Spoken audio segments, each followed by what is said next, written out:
விஜயால் வந்த red signal, Stalin மேஜைக்கு போன உளவுத்துறை ரிப்போர்ட். உடனே பறந்த மேஜர் உத்தரவு. அறிவாலயத்தின் உச்சாணி கிளையில் இப்போது திக் திக் நிமிடங்கள் ஓடிக்கொண்டிருக்கின்றன. தேர்தல் களம் சூடுபிடித்துள்ள நிலையில் உளவுத்துறை அதிகாரிகள் சமீபத்தில் முதல்வர் ஸ்டாலினின் மேஜைக்கு ஒரு ரகசிய ரிப்போர்ட்டை சமர்ப்பித்திருக்கிறார்கள். அந்த ரிப்போர்ட்டை புரட்டி பார்த்த முதல்வரின் முகம் சட்டென மாறியிருக்கிறது. காரணம், திமுக கூட்டணியில் போட்டியிடும் தோழமை கட்சிகளின் தொகுதிகளில் நிலவரம் எதிர்பார்த்த அளவுக்கு பாசிட்டிவாக இல்லையா? அந்த ரிப்போர்ட்டில் சிவப்பு மையால் கோடிட்டு காட்டப்பட்டிருக்கும் மிக முக்கியமான அம்சம் விஜய் ஃபேக்டர். தமிழக அரசியல் களத்தில் ஒரு எக்ஸ் ஃபேக்டராக உருவெடுத்திருக்கும் விஜயின் அரசியல் பிரவேசம் ஆளும் கட்சியின் கணக்குகளை அப்படியே தலைகீழாக புரட்டி போட்டிருக்கிறது. பொதுவாக புதிய வரவுகள் வாக்குகளை பிரித்தால் அது ஆளும் கட்சிக்கே சாதகமாகும் என்றொரு பிம்பம் உண்டு. ஆனால் இங்கே நிலைமை நேர்மாறாக இருக்கிறது. விஜய் பிரிக்கும் வாக்குகள் திமுகவுக்கு பாதகமாகவும் எதிர்க்கட்சியினருக்கு பெரும் பலமாகவும் மாறுவதை உளவுத்துறை மிக தெளிவாக சுட்டிக்காட்டியிருக்கிறது.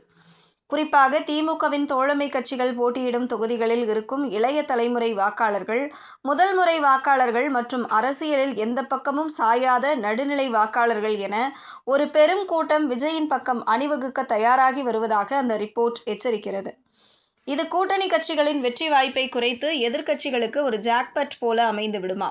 இந்த தகவலை படித்ததும் அதிர்ச்சியில் உறைந்த அறிவாலய தலைமை அடுத்த நொடியே போனை எடுத்து அந்தந்த மாவட்ட பொறுப்பு அமைச்சர்களை வரிசையாக கூப்பிட்டு வறுத்தெடுத்திருக்கிறது. விஜய் பிரிக்க போகும் வாக்குகள் நமது கோட்டையை ஓட்டை போட அனுமதிக்க கூடாது. கள நிலவரத்தை ஆராய்ந்து தொகுதிகளை இப்போதே இரும்பு பிடிக்குள் கொண்டு வாருங்கள் என அதிரடியான டைட் உத்தரவு பறந்திருக்கிறது. இந்த அதிர்ச்சி ஒருபுறம் என்றால், அதைவிட பெரிய குண்டு ஒன்று அமைச்சர்கள் காதில் விழுந்திருக்கிறது.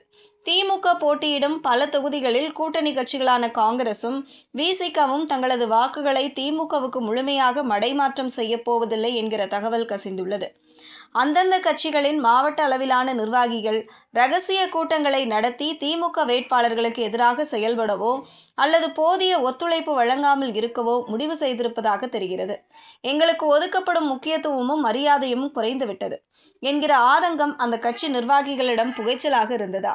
இது அமைச்சர்களுக்கு தெரிய வர அவர்கள் பதறி அடித்துக்கொண்டு முதல்வரின் கவனத்திற்கு கொண்டு சென்றுள்ளனர். விவகாரத்தை கேட்ட முதல்வர் தரப்பு இதிலுள்ள உண்மைத்தன்மை குறித்து தீவிரமாக விசாரணை நடத்தி வருகிறது. விசாரணை ஒரு பக்கம் நடந்தாலும் நேரத்தை வீணடிக்க விரும்பாத சில சீனியர் அமைச்சர்கள் களத்தில் இறங்கிவிட்டார்கள். காங்கிரஸ் மற்றும் விசிகவின் மாவட்ட பொறுப்பாளர்களை தங்களது பிடிக்குள் கொண்டு வர கரன்சி அஸ்திரத்தை கையில் எடுத்துள்ளார்களா? வாக்குகள் சிதறாமல் பார்த்துக்கொள்வது உங்கள் பொறுப்பு, அதற்கு தேவையான கவனிப்புகளை நாங்கள் பார்த்துக்கொள்கிறோம் என டீல் பேசப்பட்டு வருகிறது.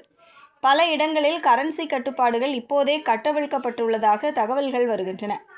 இந்த பணப்பட்டுவாடா விவகாரம் தேர்தல் களத்தில் திமுகவுக்கு கை கொடுக்குமா அல்லது கூட்டணிக்குள் மேலும் விரிசலை ஏற்படுத்துமா என்பதுதான் இப்போதைய $1,000,000 கேள்வி. மொத்தத்தில் விஜயின் வருகையும் கூட்டணி கட்சிகளின் ரகசிய முடிவுகளும் திமுக கோட்டையை சற்று ஆட்டம் காண வைத்திருப்பது நிஜம் என்கிறார்கள் விவரம் அறிந்த உடன்பிறப்புகள்.